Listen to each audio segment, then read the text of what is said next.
In response to comments from disappointed residents, Belfour came back to the planning board with a new proposal for the development of a senior home near the Needham Heights station.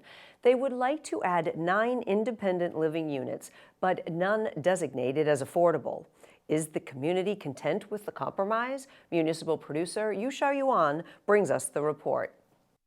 At the planning board meeting on Monday, December 19th, residents once again expressed their disappointment about the number of the independent living units and the affordable units included in the proposed development at the 100 to 110 West Street. No one imagined they would come back with only 9 units of independent living.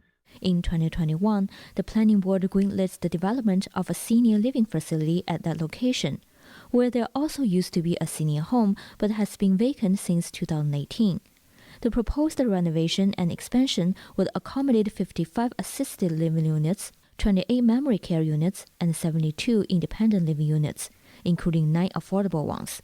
A few months before the approval of the project, town meeting cleared the zoning hurdles for that site in order to enable such developments, because many town meeting members believed the developer would build the facility as proposed. However, when the new developer Belfour Senior Living took over the project, it revised the proposal to remove all the independent units, citing economic restraints. Belfour also suggested making a financial contribution of $1.9 million to offset the changes from the original plan. The addition of 9 independent apartments was far from appealing to the residents in attendance at Monday's hearing, especially since the number is just below the 10 independent unit threshold that will trigger the 12.5% affordable housing requirement under the zoning bylaw. 9 independent living units does not meet the purpose of the overlay district amendment. We've discussed the history of how and why this amendment got passed, and we were promised 9 units of affordable housing. Planning board member Artie Crocker echoed the sentiment from the attendees. We were sold at town meeting the town was looking for.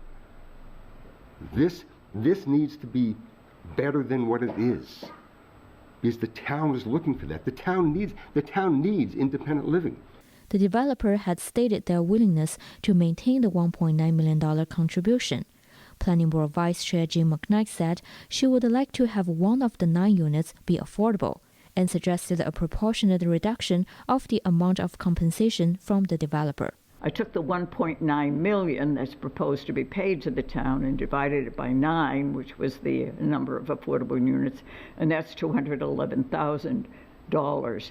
So I'm talking about something in that ballpark to be reduced to the amount of money paid to the town, but that there would be 1 affordable unit. I think that's very important to the town.